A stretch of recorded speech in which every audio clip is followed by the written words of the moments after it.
It's one thing for Cody to finish the story. It's another thing for them to push him so hard to be the next face of this company as to where you got a third of the locker room, of the popularity of the locker room out there holding him up after the title win, celebrating him. You have other top guys in this company who are bigger than him, essentially, was out there gloating and promoting him as the next face of this company. I just felt like it was too much. They were doing way too much in the celebration for Cody. I get it. I understand the struggle the road he's been through. His second, third year coming into WWE. I think that was his third WrestleMania match now since he's been back. He's put his time in. I get all of that, but I just think they went way too far over the top and Overboard. and promoting him as the next face of WWE. And the way he won it was, I don't know, was that really validated? Just my initial thought. The ending was crazy, but it's the shock factor. You wasn't expecting Cena to come out, Undertaker to come out. Let's talk about that. Rollins coming out with the Shield, uniform and stuff. But those are all the people that Roman Reigns really messed over. The Undertaker, he had to beat Undertaker, messing up the streak and stuff or whatever. So it gave him the second loss. John Cena, whatever, he had to hurt John Cena.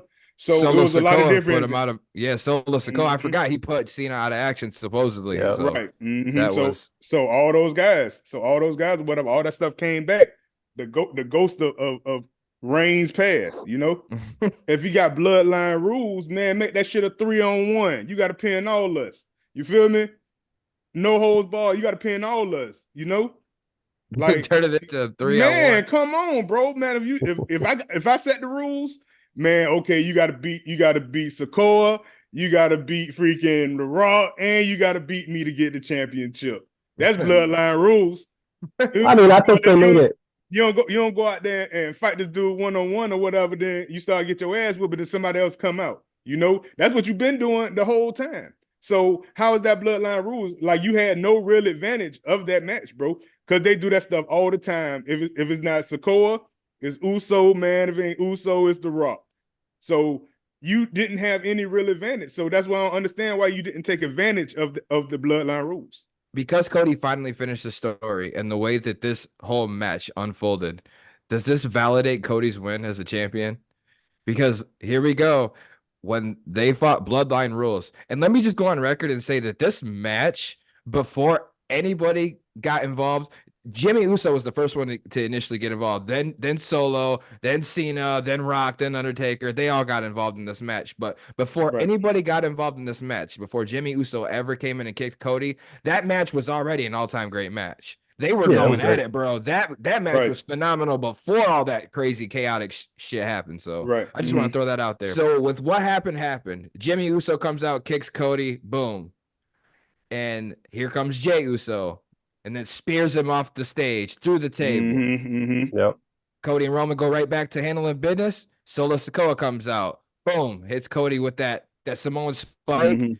And all of a sudden, the time is now. Comes out. Here comes John Cena, comes back. And he takes out Solo Sikoa.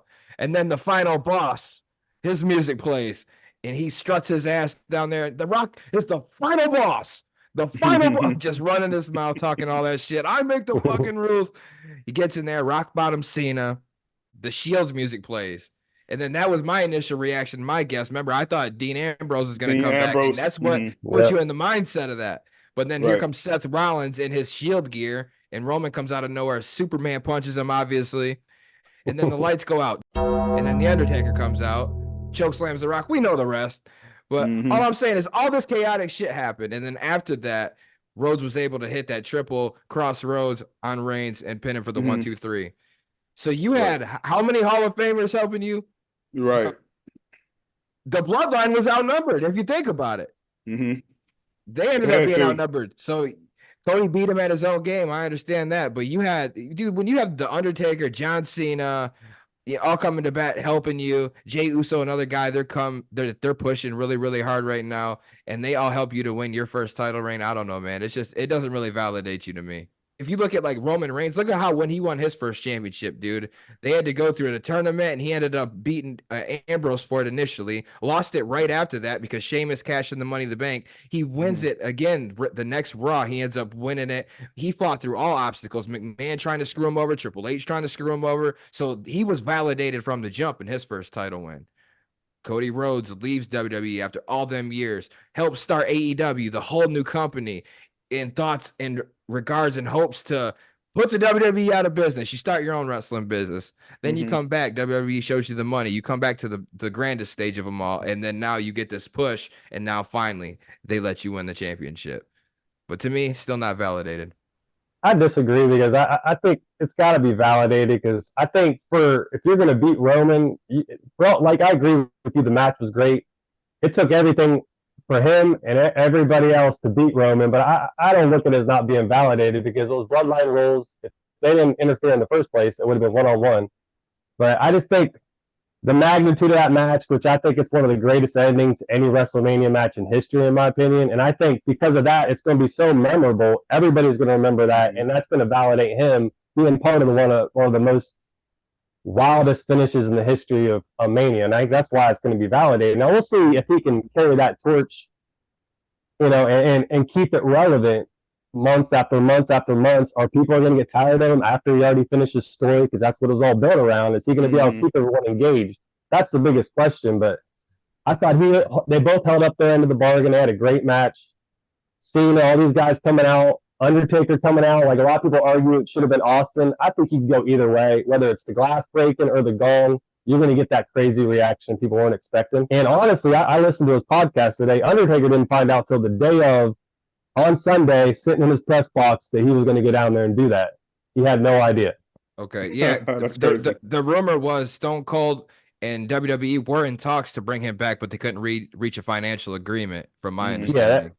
There was he said he got messages all week, like they're running through different plans, and maybe that was part of it too, and he was like a second plan. But I just thought they did a great job of bringing in the current fans, but then keeping that nostalgia of all the old school wrestling fans like us. These are the guys we grew up watching. And I thought putting that all together was just perfect, and they couldn't have did a better job in that main event. It was definitely the craziest shit ever in WrestleMania or any pay-per-view. No question about that. But you talk about how he's going to keep the push and how he's going to maintain, bro. The way that they pushed him so hard at the end of that match, bro, it wouldn't surprise me if he breaks Roman Reigns' record for the title reign, bro. They're going to push this man so hard. So hard, bro. It's gonna be ridiculous. It's gonna be. But they tried that with Roman. It's already ridiculous.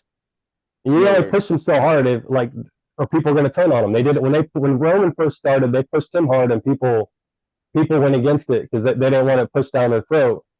He's already got the title, but I think he can only do so much. He's gonna need these guys to step up to give him good heels to fight. And I don't know who he's going to go with now, but the biggest thing that rattled me in that final match. It wasn't when Undertaker came out. It wasn't when John Cena came out. It was when John Cena, when he'd put Solo through the table and The Rock's music hit. And I'm like, oh my God, dude.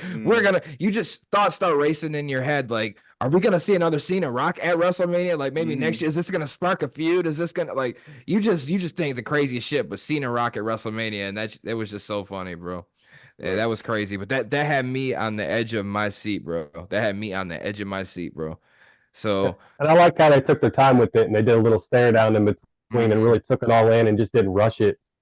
I thought that was pretty cool. And another thing, The Rock's entrance with the music and all the lightning bolts. That's one of the most badass entrances I've ever seen in my life. It's like they put it all, and I get it. He was a man of the company, but that was his intro was so freaking sweet. No, the final boss, Leland, the final boss, Rock's on the board, all that shit.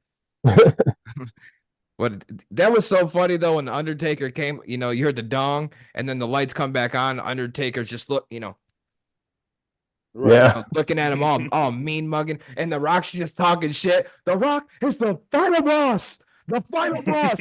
I don't play that. Turns around. Right. You get choke slam. Undertaker choke slam the hell out your ass. Telling you, that was sweet. I was there for it because Taker's one of my favorite ever. So anytime we get Taker at Mania, I'm all for it. I didn't expect it though. But he did say in his podcast that he's been struggling with retirement, but after he did that, he finally feels like that was the closure he needed, and he feels good with his retirement. you don't want to do anymore. So Right. I was glad to see he got that last. His last match didn't get into being what we wanted to be with COVID. There was no crowd there, so he didn't really get that send off that you'd want. So right. Mm-hmm.